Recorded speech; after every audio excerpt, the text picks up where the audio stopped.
저희 교회는 2주 전부터 하나님의 음성을 듣는 그 목표를 향해 나아가고 있습니다. 내년 영신 2024년 영신 베델 기도회 때 저희 교회가 이미 배부한 하나님의 음성이라는 책으로 은혜 받고자 합니다. 하나님의 음성을 듣는 교회, 하나님의 음성을 듣는 성도가 되기 위해서 예배가 어떠해야 되는지, 월요일의 예배, 월요일이라는 것은 특정 월요일만 가리키는 게 아니라 평일을 대표하는 그 월요일의 삶이 아바드가 되어져야 되는 예배자의 삶을 살아야 한다. 그 월요일의 믿음은 과연 어떤 믿음으로 나아가야 하는가에 대해서 은혜 받았습니다. 오늘은 이제 월요일의 기도.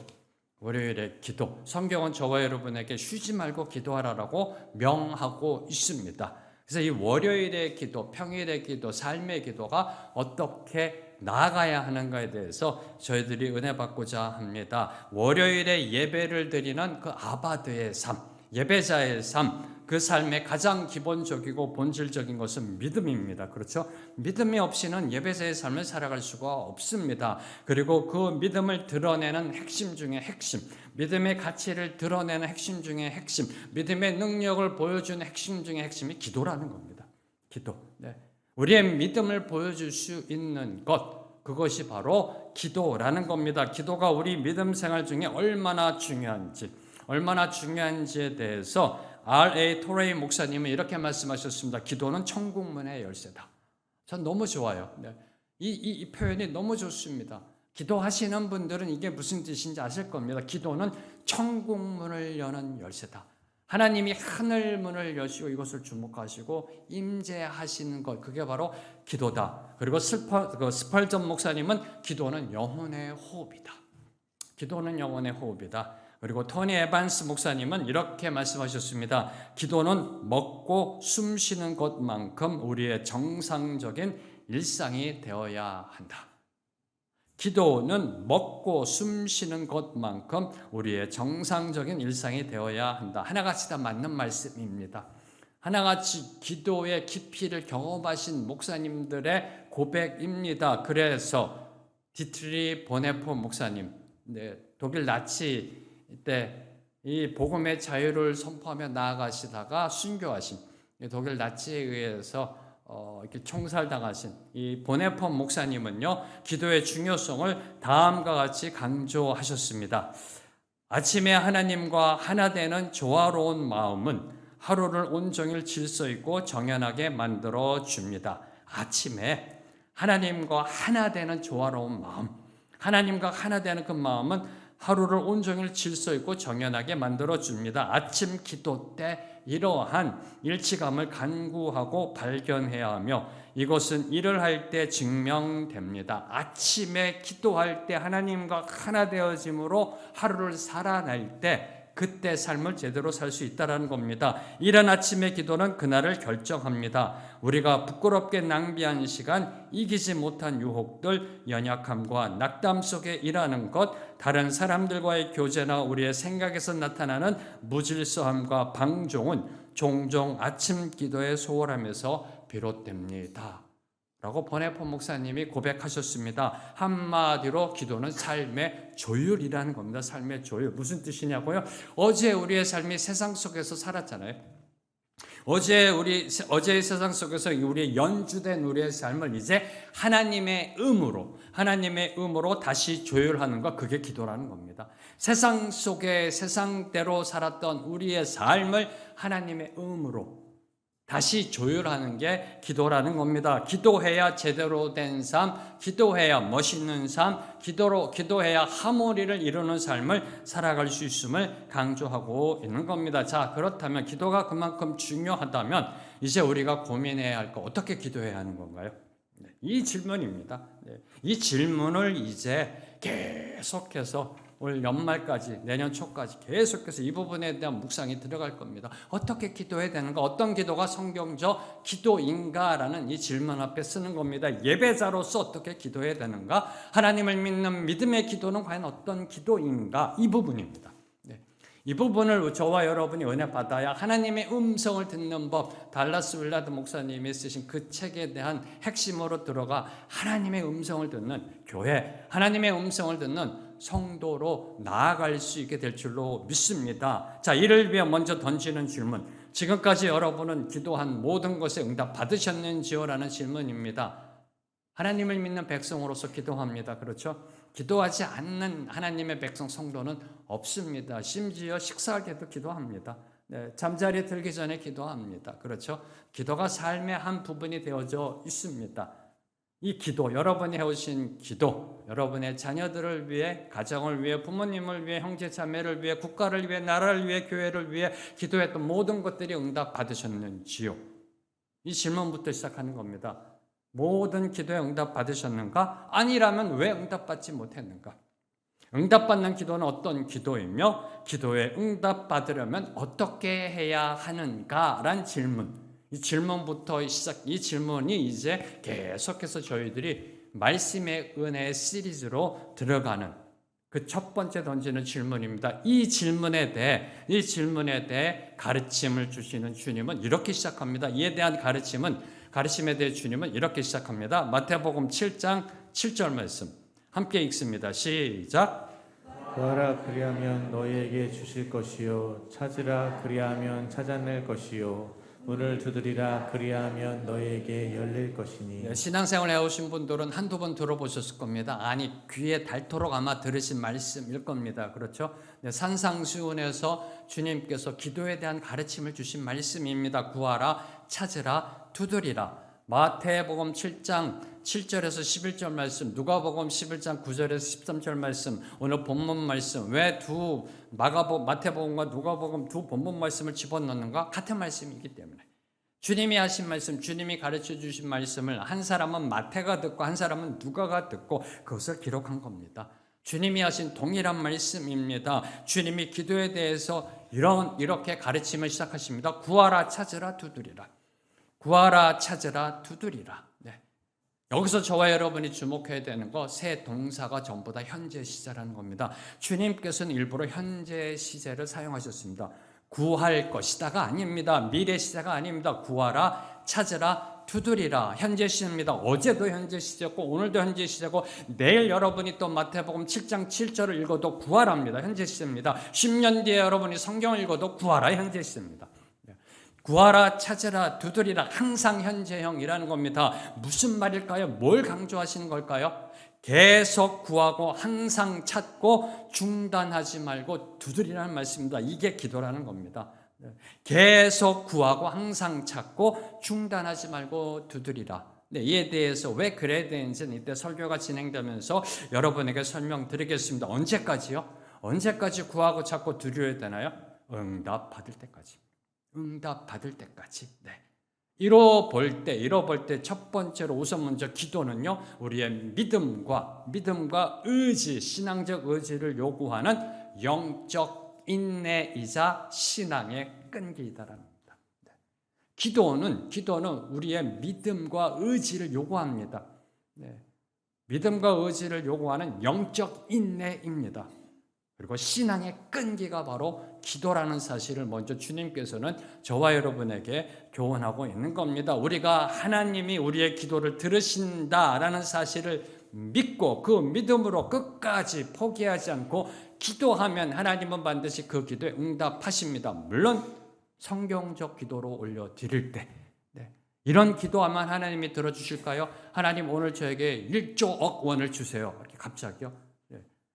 그렇죠? 필요하시면 주시겠죠. 네. 아니 다들 이렇게 하나님이 주셨으면 좋겠어요. 우리 성령님들에게 한 1조억 원씩 다 이렇게 주셨으면 좋겠어요. 이렇게. 네. 최소한 돈 걱정 안 하고 살아가게. 네. 네. 근데 하나님께서 그런 기복적인 기도, 기복주의적인 기도에 대한 응답을 그렇게 하신다는 게 아니라 성경적 기도로 나아갈 때 첫째, 하나님 우리의 기도를 들으십니다. 믿으시는지요? 이에 대한 믿음이 있어야 됩니다. 우리의 기도를 들으십니다. 우리의 기도가 올바르던 제대로던 우리의 기도를 들으십니다. 그리고 우리의 기도가 점점 하나님이 원하시는 기도, 성경적 기도, 제대로 된 기도로 나아갈 때 하나님은 반드시 응답하신다라는 겁니다. 그러면 그리하면의 축복이 임한다라고 주님은 말씀하신 겁니다. 구하라 그리하면 그리하면 주실 것이요 그리하면 찾을 것이요 그리하면 문이 열릴 것이다. 믿으시는지요? 네, 그렇게 그 소리가 작으니까요. 네, 몇 분만 대답하니까 예수님이 8절에서 한 번 더 강조하시는 겁니다. 8절 보세요. 네. 그때나 지금이나 비슷한 것 같아요. 네. 그때도 주님이 산상수훈에서 구하라 찾으라 두드리라 그리하면 임할 것이다. 이 반응이 썰렁하니까 8절에 또 한번 말씀하시는 겁니다. 네. 누가복음에서도 똑같고요. 8절에서 다시 한번 반복하세요. 구하는 이마다 받을 것이요 찾는 이는 찾아낼 것이요 두드리는 이에게는 열릴 것이니라 믿으시는지요? 네, 그럼 무엇을 받게 되나요? 네, 무엇을 받게 되는가? 기도의 응답은 무엇인가? 마태복음 7장 11절 말씀 함께 읽습니다. 시작. 너희가 악한 자라도 좋은 것으로 자식에게 줄 줄 알거든 하물며 하늘에 계신 너희 아버지께서 구하는 자에게 좋은 것으로 주지 아니겠느냐. 하늘에 계신 너희 아버지께서 구하는 자에게 좋은 곳으로 주시지 않겠느냐. 구하라 찾으라 두드리라 그러면 하나님이 주신다. 뭐요? 좋은 것. 좋은 것 주신다라는 겁니다. 기도의 응답은 좋은 것이라는 겁니다. 그런데 저와 여러분이 여기서 네 가지를 주목하며 교훈받아야 한다는 겁니다. 그냥 주님께서 구하라 찾으라 두드리라 그러면 하나님이 좋은 것 주신다라고 말씀하시면 되는데 굳이 하늘에 계신 너희 아버지께서 구하는 자에게 좋은 것을 주신다라고 말씀하신 그 이유가 무엇인가? 그냥 심플하게 구하라 하나님이 좋은 거 주신다라고 말씀하셔도 되는데 왜 하늘에 계신 너희 아버지께서 구하는 자에게 이런 단어들을 덧붙이셨을까? 네. 기도가 어떻게 나아가야 하는가에 대한 예수 그리스도의 가르침이 들어가 있는 그러한 말씀입니다. 네 가지를 주목하며 묵상하겠습니다. 우선 먼저 기도는 하늘에 계신 아버지께 올려드리는 것이다라는 겁니다. 네. 기도는 그냥 하나님께 올려드리는 게 아니라 하늘에 계신 아버지께 올려드림을 강조하고 있는 겁니다. 하늘에 계신. 그냥 하나님께 기도한다고 되잖아요. 근데 왜 하늘에 계신이라는 단어를 예수님께서는 강조하신 것일까? 하늘에 계신이라는 뜻은 하나님은 창조자이시여 주권자이심을 강조하는 단어입니다. 하늘 위에 계신 지존의 지존. 최고의 최고이신 분이심을 강조한 거고요. 두 번째는 모든 것을 알고 계신다라는 겁니다. 하늘에서 내려다보면 모든 것이 보입니다. 네. 그래서 우리의 기도가 하늘에서 내려다보는 관점으로 기도가 이루어져야 된다. 하늘에 계시다는 건 하나님은 창조주 주권자이시다. 두 번째 모든 것을 알고 계신다. 세 번째 하나님께 영광이다라는 단어가 이 하늘에 계시는 단어 속에 들어가 있는 겁니다.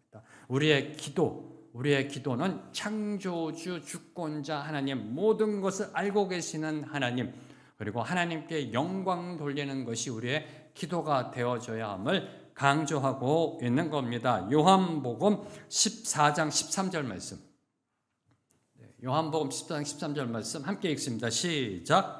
너희가 내 이름으로 무엇을 구하든지 내가 행하리니 이는 아버지로 하여금 아들로 말미암아 영광을 받으시게 하려 함이라. 너희가 내 이름으로 무엇을 구하든지 너희가 기도하면 내 이름으로 기도한다는 것은 저희들이 앞으로 설교에 나아가면서 언젠간 또 은혜 받을 그런 시간이 있을 겁니다. 기도하면 예수님이 응답해 주신다. 왜 응답하느냐? 기도에 응답을 하냐? 이는 아버지로 하여금 아들로 말미암아 영광을 받으시게 하려 합니다.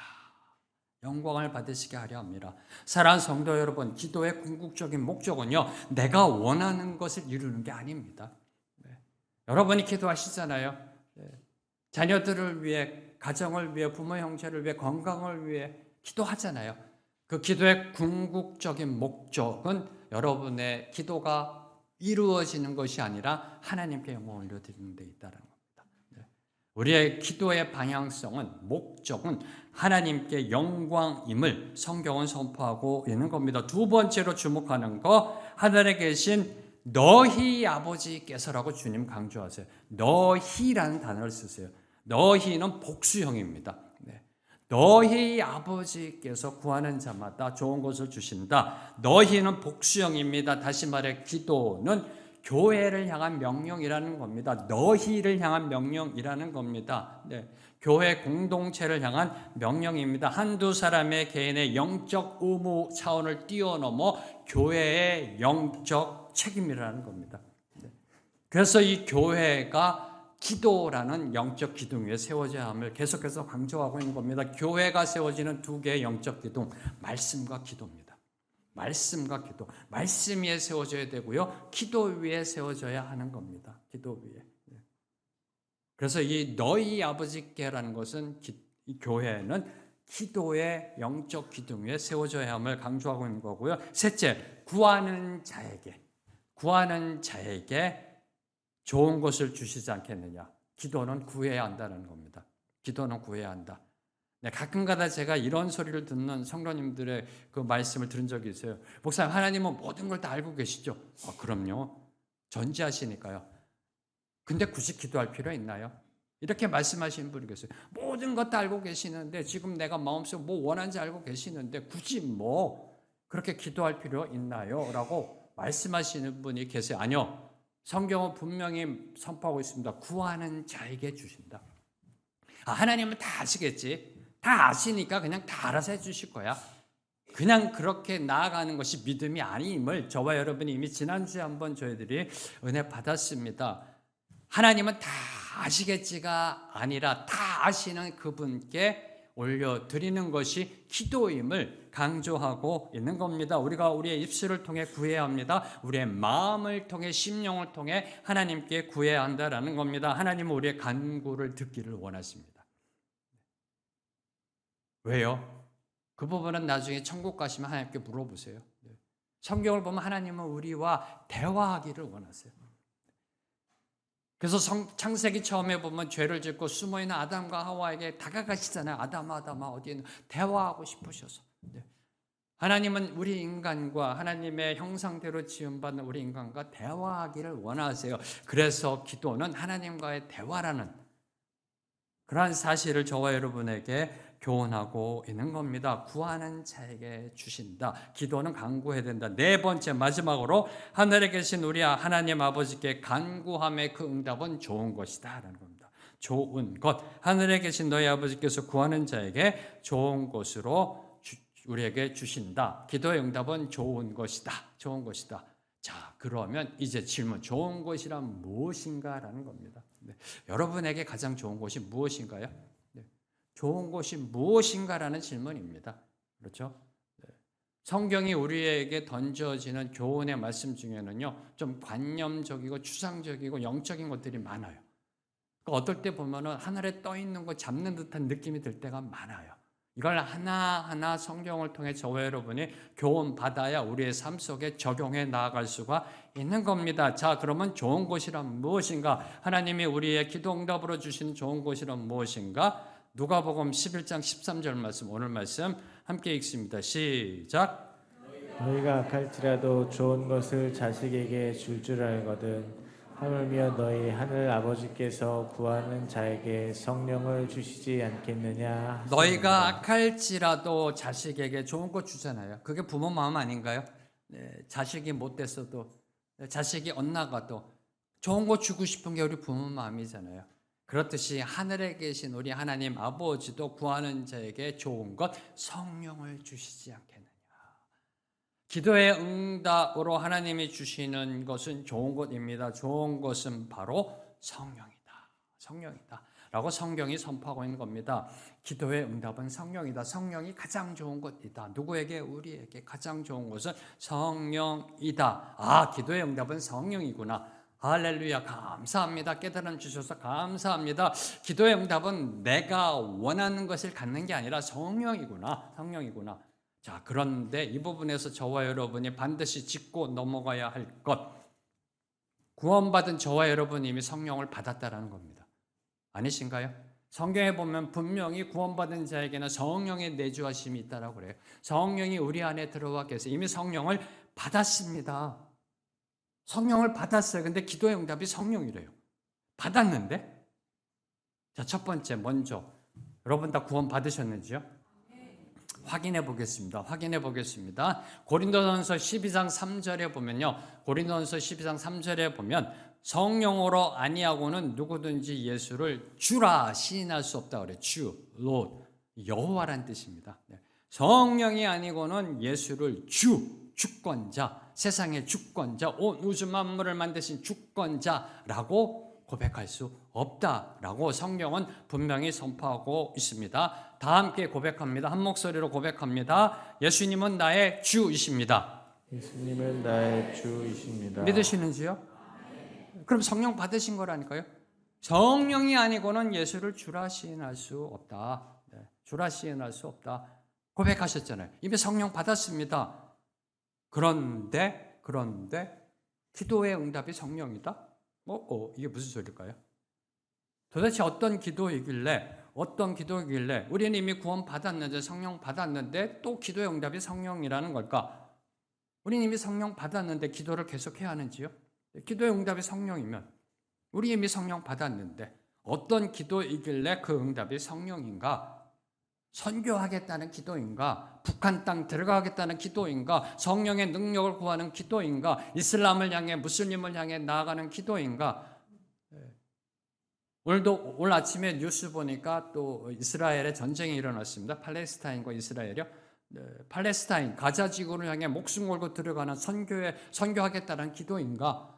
그래서 성령의 능력을 달라는 건가? 질병이 치유되고 악한 권세를 물리쳐 달라는 성령의 능력을 달라는 기도인가? 왜 이 기도의 응답이 성령임을 주님은 강조하신 것인가? 어떤 기도이길래 기도의 응답이 성령인가? 오늘 말씀 마태복음 7장 9절과 10절 그리고 누가복음 11장 11절과 12절을 보면 떡과 생선을 달라는 기도입니다.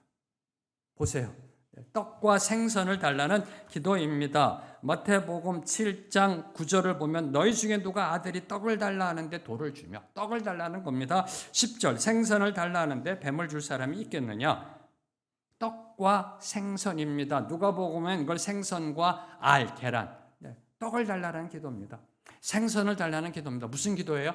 우리 일상의 기도, 여러분이 드리는 기도, 주시옵소서의 기도. 새벽마다 울부짖는 그 기도, 주여 주시옵소서, 우리 자녀에게 축복을 주시옵소서, 이 질병을 고쳐 주시옵소서, 이 나라가 회복되게 하여 주시옵소서의 기도, 그 기도, 그 일상적인 기도, 우리가 올려드리는 그 기도에 대한 응답이 성령이라는 겁니다. 월요일의 기도에 대한 응답이 성령이라는 겁니다. 어떤 특별한 기도가 아니에요. 목숨 걸고 어디 나가는 기도가 아닙니다. 떡을 달라는 기도예요. 주님 너무나 힘들어요. 이 힘든 가운데서 저를 건져내 주시옵소서의 기도라는 겁니다. 주님 다음 달 임대료 낼 돈이 없습니다. 주님 우리의 길을 열어주시옵 그 기도라는 겁니다. 주님 우리 자녀가 올바른 길로 나아갈 수 있도록 도와주시옵 우리 자녀가 예수님을 만나 구주를 영접하고 영원한 생명으로 나아가게 해주시옵 우리 자녀들의 질병 우리 부모님들의 질병 고쳐 그 기도에 대한 응답이 성령임을 오늘 말씀은 분명하게 선포하고 있습니다. 자, 그러면 저와 여러분이 던져야 될 질문이요. 일상의 기도에 대한 응답이 성령이다. 뭘 의미하느냐는 겁니다. 그렇죠? 저 북한 땅에 들어가는 기도라면 이해가 돼요. 아, 성령의 능력이 필요하겠다. 성령의 지켜보호하심이 필요해. 이해가 되는데 떡을 달라는데 응답이 떡이 아니고 성령이에요. 떡을 달라고 그러는데 떡이 아니고 성령이라는 겁니다. 떡을 달라고 그러는데 좋은 거 주신대요.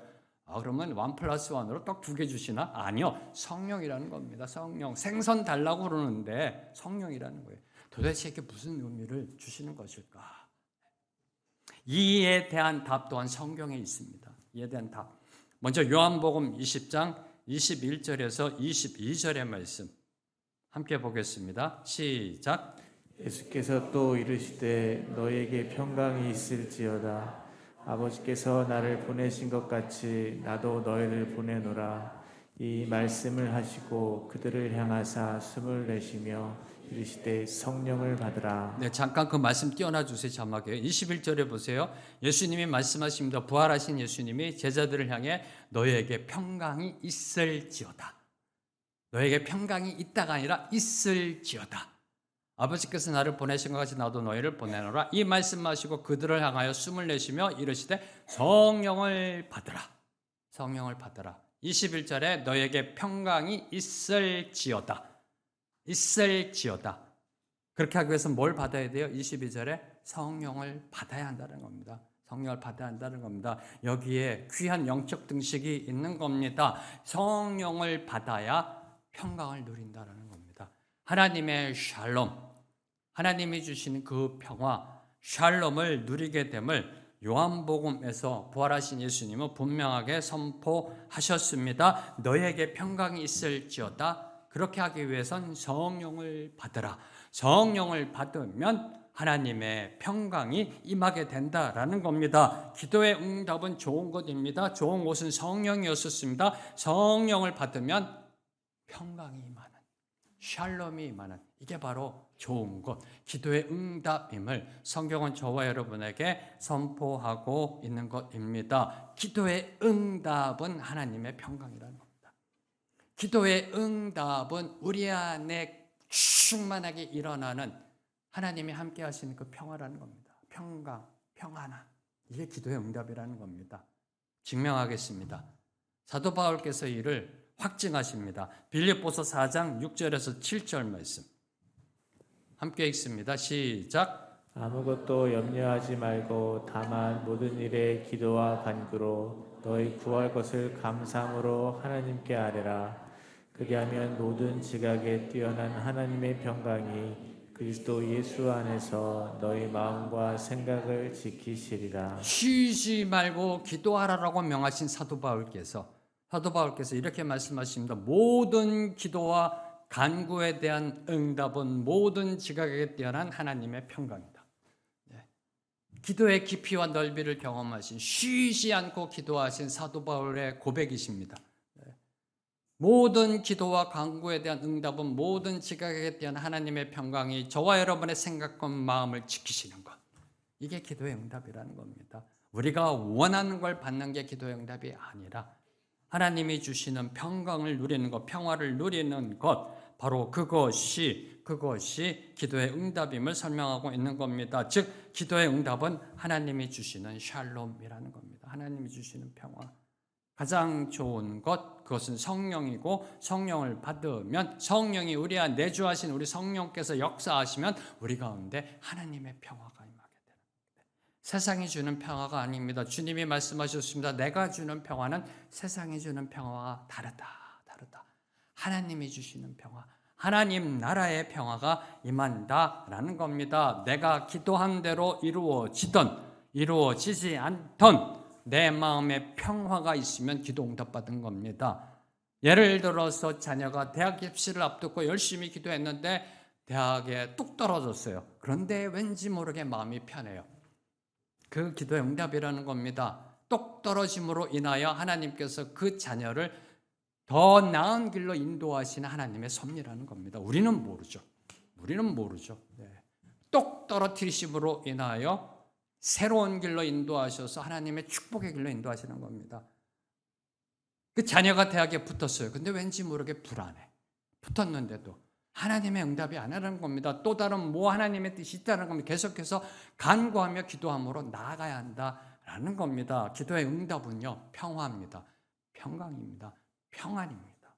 하나님이 주시는 샬롬이 바로 기도의 궁극적 응답임을 성경은 저와 여러분에게 분명하게 선포하고 있습니다. 여기서 저와 여러분이 주목하는 것, 특별히 빌립보서 4장 6절과 7절에서 하나님의 평강이 기도 응답으로 주어지기 위해서 주목해야 되는 것, 사도 바울께서 특별히 두 가지를 강조하고 계십니다. 빌립보서 4장 6절에 보면 첫째 이렇게 시작합니다. 아무것도 염려하지 말고부터 시작하십니다. 평강을 응답받는 기도의 출발점은 아무것도 염려하지 말라라는 겁니다. 사랑하는 성도 여러분, 지금 여러분이 가장 무엇이 염려되는지요? 혹시 지하 주차장에 했는데 오늘 예배 3시간 넘으면 주차비 내야 될까 걱정하고 계시는지요? 뭐가 염려, 걱정, 불안하시는지요?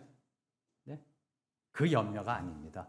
여기에 성경에 말하고 있는 이 염려, 아무것도 염려하지 말고의 이 염려는요, 그 염려를 이야기하는 게 아닙니다. 감정적 상태의 그 염려를 가리키는 게 아니라 이 원어적인 의미는 염려라는 건 마음이 나누어졌다는 뜻입니다.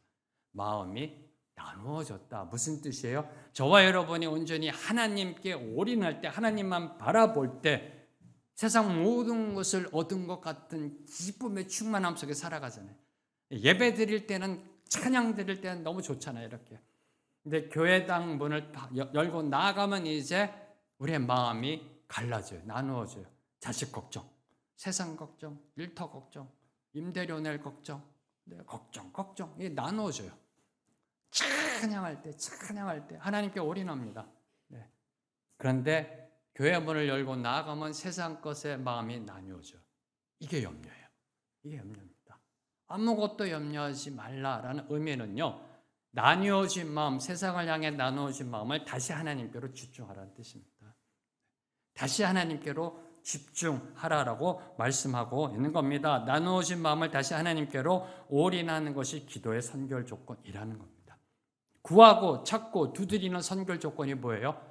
나뉘어진 마음을 하나님께로 올인해야 한다라는 겁니다. 이게 기도의 선결 조건입니다. 기도는 온 마음을 하나님께 향하는 것, 우리의 삶의 모든 부분이 하나님께 집중하는 것으로부터 출발하는 것이 기도라는 겁니다. 아무것도 염려하지 말라. 우리의 나뉘어진 마음을 세상을 향해 나뉘어진 마음을 접고 하나님을 향해 올인하라부터 기도가 시작됩니다. 이런 기도로 나아갈 때 하나님의 평강의 축복을 받게 된다라는 겁니다. 그런데 저와 여러분이 이 세상을 살다 보면 어떤가요? 이게 말처럼 쉬운가요? 네, 말처럼 쉬운가요? 24시간 360일 100% 하나님께 올인하며 살아갈 수 있나요? 그러면 천국이게요. 그러면 이 세상 살고 있는 게 아니지 이미 하늘나라 가 있는 겁니다. 살다 보면 온전히 하나님께 올인할 수가 없습니다. 올인했다 또 마음이 나눠졌다. 올인했다 나누어졌다 이렇게요. 하나님을 향한 기쁨의 찬양을 올리다가도 또 자식 생각하면 또 마음이 나눠지고 이렇게 세상 생각하면 또 마음이 나눠지고 그래서 항상 구하고 찾고 두드려 하는 겁니다. 그래서 예수님께서 현재 시제를 사용하신 겁니다.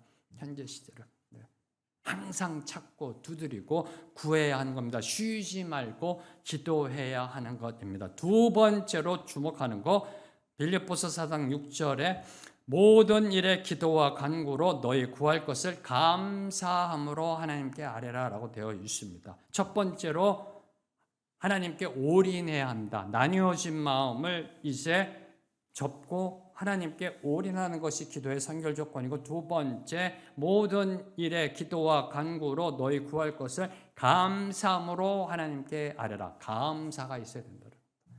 기도함 속에 감사가 있어야 한다는 겁니다. 기도와 간구함 속에 감사가 있어야 된다. 여기에 지금 강조하고 있는 감사라는 거 너희 구할 것을 감사함으로 하나님께 아뢰라. 감사라는 것은 이미 일어난 결과에 대한 감사를 주님이 말씀하시는 게 아닙니다. 일어난 일에 대한 감사가 아닙니다. 하나님 감사합니다. 우리 아들 서울대 수석 입학하게 해주셔서 감사합니다. 그 감사가 아니에요. 일어난 일에 대한 감사가 아니라 일어날 일을 향해 믿음으로 나아가며 선포하는 감사를 말씀하고 있는 겁니다. 하나님께서 이루실 그 섭리, 하나님께서 나의 기도를 통해 이루실 하나님의 뜻이 이루어질 그것을 믿음으로 바라보며 큰 소리로 선포하는 게 감사. 저는 이 감사를 선불감사라고 합니다. 선불감사. 이 성경적 용어가 아닙니다. 선불감사. 우리 성도들에게는 늘 항상 선불감사가 있어야 돼. 이게 범사에 감사하는 삶입니다. 뭘 주셔서, 뭘 받아서, 내 뜻대로 이루어져서 잘 돼서 감사하는 그 감사가 아니라 그 감사도 필요합니다. 그런데 여기에서 성경에서 사도 바울께서 빌립보서 4장 6절에 말씀하고 있는 이 감사는 아직 일어나지 않은 것에 대한 감사. 구할 것을 항상 감사함으로 아뢰라라고 되어 있는 겁니다. 감사함으로 하나님께서 내 기도를 통해 이루어 가실 그 결과를 향한 감사를 먼저 선포해 나아갈 때 평강의 기도의 응답이 이루어짐을 보여주고 있는 겁니다. 이 복음서에 보면 예수님께서 특별히 이 오병이어 또는 나사로를 죽은 나서 다시 살리실 때요, 이 선불감사를 먼저 선포하셨어요. 복음서에 보면은 예수님이 오병이어로 물고기 2마리와 보리떡 5개로 그것도 어린아이 도시락으로 남자 장정만 5,000명 이상을 먹이신 그 오병이어의 기적이 일어날 때 성경 말씀에 보면 이렇게 시작합니다. 예수님께서 오병이어를 들어 축사하시고 하나님께 감사기도 드리신 후에 떡을 떼어서 나눠줬습니다. 먼저 하나님께 감사를 선포한 거고 죽은 나사로를 살리실 때도요. 하나님께 먼저 감사하기도 하십니다. 하나님 감사합니다. 이를 통해 이루시는 것은 하나님을 믿게 하려 하십니다. 라고 감사를 선포한 다음에 외친 게 나사로야 나오너라. 나사로야 나오너라. 나사로가 나온 다음에 하나님 감사합니다가 아니었다라는 겁니다. 오병이어의 기적을 일으켜서 모든 사람들이 배불리 먹고 난 다음에 감사합니다가 아니라 먼저 감사를 선포하고 주님이 이루실 것을 향해 감사를 선포하고 이게 바로 너희 구할 것을 감사함으로 하나님께 아뢰라라는 겁니다. 하나님께 올인하고요. 범사에 감사하면 먼저 선불 감사, 늘 항상 감사가 삶이 되면 늘 항상 감사가 삶이 되면 하나님께 올인하고 아무것도 염려하지 말고 하나님께 올인하고요. 항상 구할 것을 감사함으로 아뢰는 범사에 감사의 삶이 이루어지면 그리하면 하나님의 평화가 우리의 마음과 생각을 지켜준다라고 성경은 선포하고 있는 겁니다. 성경은 선포하고 있는 겁니다. 자, 그러면 마지막으로 이제 우리에게 주어지는 하나님의 평화란 무엇인가라는 겁니다. 하나님의 평화란 무엇인가? 너무 개념적이잖아요. 너무 영적이잖아요. 하나님의 평화란 무엇인가? 뭘 의미하는가? 골로새서 1장 20절 말씀 함께 읽습니다. 시작. 그의 십자가의 피로 화평을 이루사 만물 곧 땅에 있는 것들이나 하늘에 있는 것들이 그로 말미암아 자기와 화목하게 되기를 기뻐하심이라. 그의 십자가의 피로, 그는 예수님입니다. 예수님이 십자가의 피로 화평을 이루셨다. 화평은 평화입니다. 샬롬. 샬롬을 이루셨습니다. 그에 대한 결과가 어떤 걸까요? 만물 곧 땅에 있는 것들이나 하늘에 있는 것들이 그로 말미암아 예수님이 십자가의 피로 화평을 이루심으로 말미암아 자기와 하나님과 화목하게 되기를 기뻐하셨다라고 선포하고 있습니다. 예수 그리스도가 십자가의 피로 이룬 것은 평화입니다. 그 평화로 인해서 하나님과의 화목, 온전한 관계 회복이 이루어졌습니다. 저와 여러분, 오늘 우리 모두는 예수 그리스도 대속의 피로 죄 씻음 받았습니다. 의롭다 칭함 받았습니다. 그 은혜로 인해, 죄로 인해 단절되었던 하나님과의 관계가 다시 회복된 겁니다. 죄로 인해 단절되었던 하나님의 관계가 다시 회복된 겁니다. 이게 평화고 이게 화목입니다. 하나님과 화목된 것이 바로 평화입니다. 그럼 감이 안 오시죠? 이렇게 생각하시면 돼요. 신인과 인간이 아니고 신과 화목한 가정을 이루는 거, 이게 평화입니다. 창조주, 주권자, 절대자, 실수가 없으신 분, 그 신과 화목한 가정을 이루며 누리는 게 평화라는 겁니다. 경험해 보셨는지요? 경험하고 계시잖아요. 절대자 신을 아빠, 아버지라 부르며 그의 자녀로 살아가는 것, 이게 바로 평화라는 겁니다. 이게 평화라는 겁니다. 아직도 감이 안 오세요? 창조주 주권자가 우리의 아빠, 아버지 되시는데 뭐가 그리 불안하고 두려우세요? 뭐가 이렇게 염려되고 걱정스러우세요? 다시 선포합니다.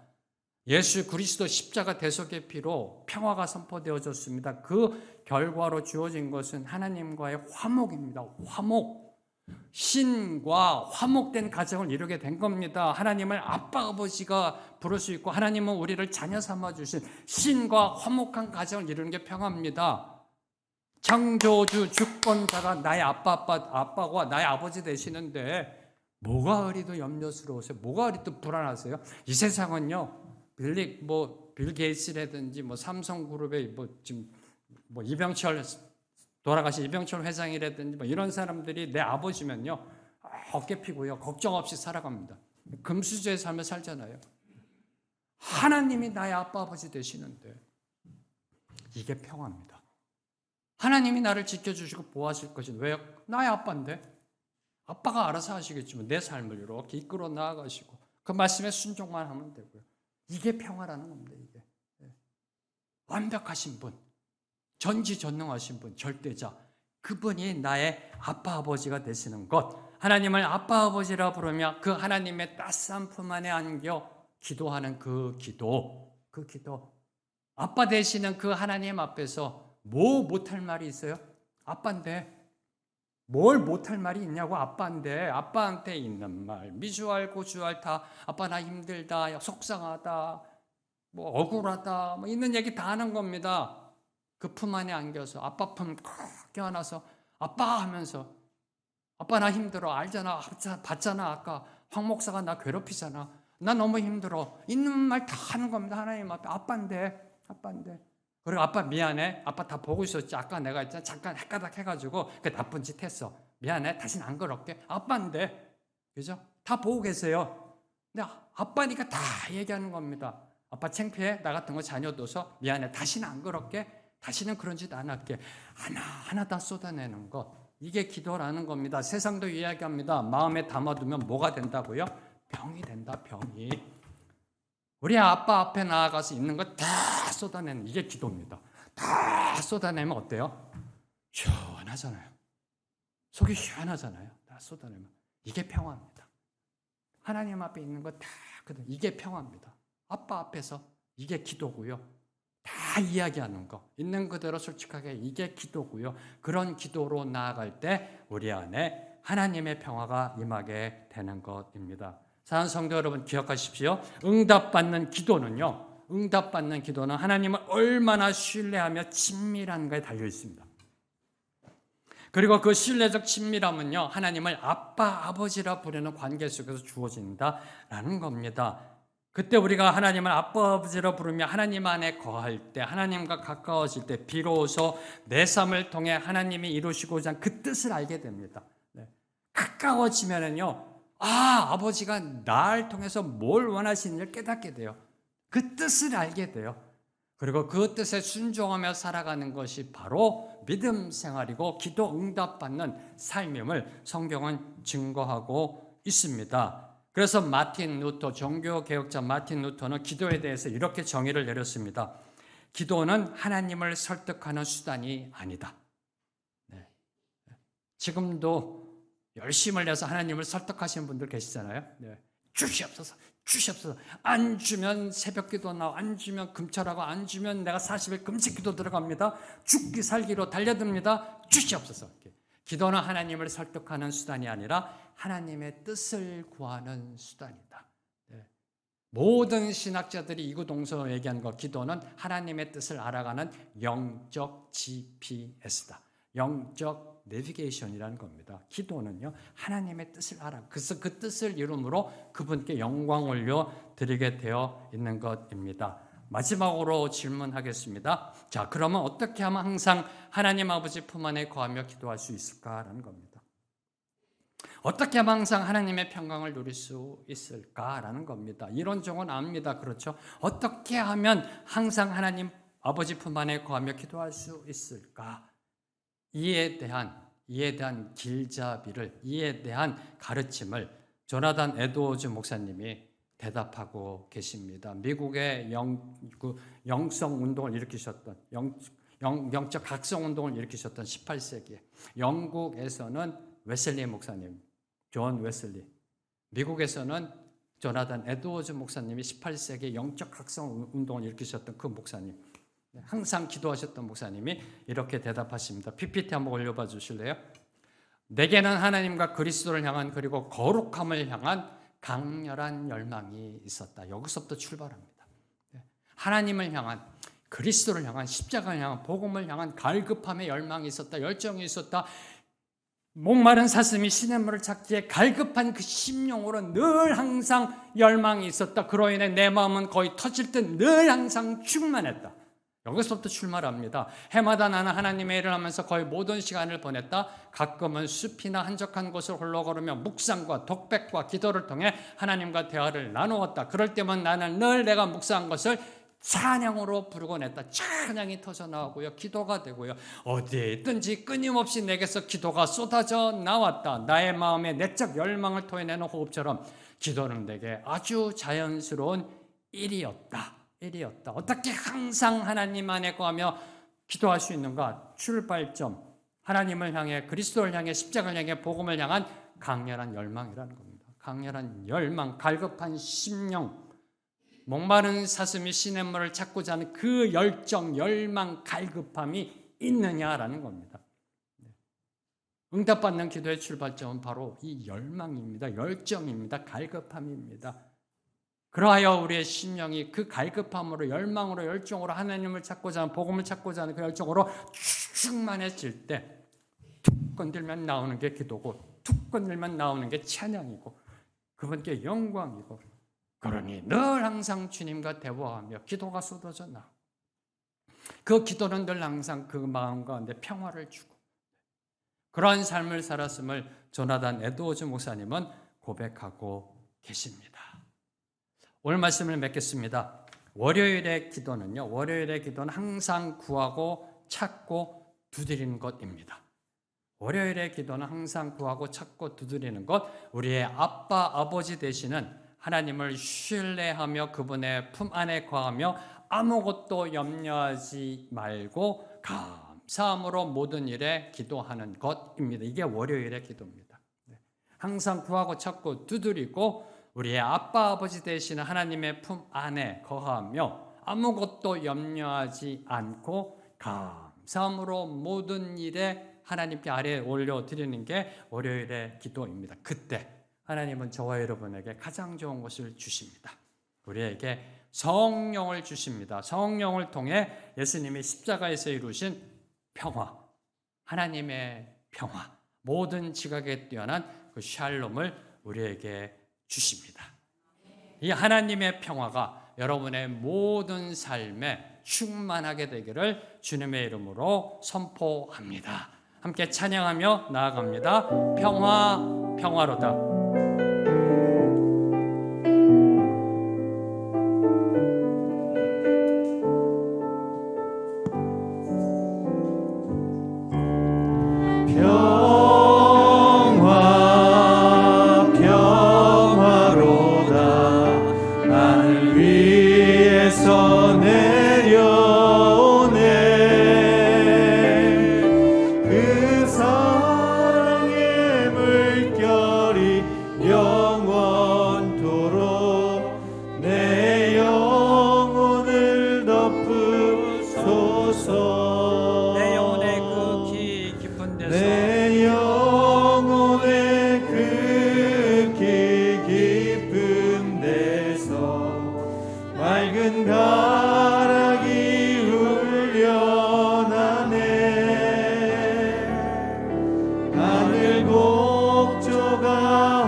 평화, 평화로다.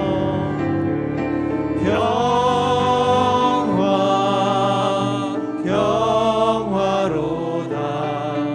하늘 위에서 내려오네. 그 사랑의 물결이 영원토록 내 영혼을 덮으소서. 나의 기도하는 것보다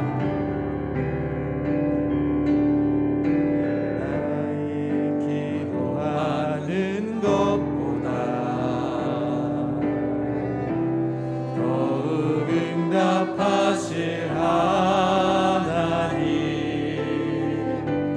나의 생각하는 것보다 더욱 이루시는 하나님, 더욱 이루시는 하나님, 우리 가운데 역사하신, 우리 가운데 역사하신 능력대로 우리들의 능력대로 우리 간구함을 넘치도록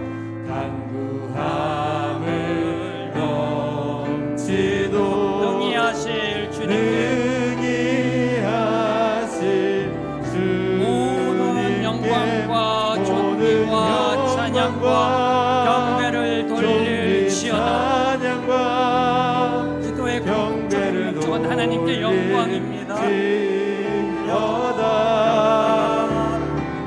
모든 영광과 존귀 찬양과 경배를 돌릴지. 한 번 더 고백합니다. 나의 기도하는 것보다 더욱 응답하실 하나님, 더욱 응답하실 하나님, 나의 생각하는 것보다 나의 생각하는 것보다 더욱 이루시는 하나님, 더욱 이루시는 하나님, 우리 가운데 역사하신 우리 가운데 역사하신 능력대로 우리들의 간구함을 넘치도록 능히 주실 주님께 능히 하실 주님께 모든 영광과 존귀 찬양과 경배를 돌릴지어다. 모든 영광과 존귀 찬양과 경배를 돌릴지어다. 모든 영광과 존귀 찬양과 경배를 돌릴지어다.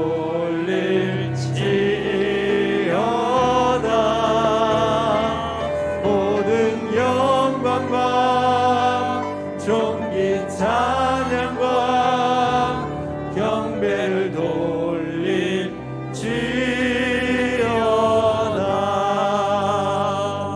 하나님 감사합니다. 오늘 우리에게 월요일의 기도에 대한 가르침을 주심에 감사합니다. 오늘 주신 말씀대로 항상 구하고 찾고 두드리겠습니다. 늘 항상 주님 안에 거하며 아무것도 염려하지 않고 모든 것에 감사함으로 주님이 주시는 좋은 것 샬롬을 소망하며 나아가는 삶 살아내게 하여 주시옵소서. 예수님의 이름으로 기도합니다. 아멘.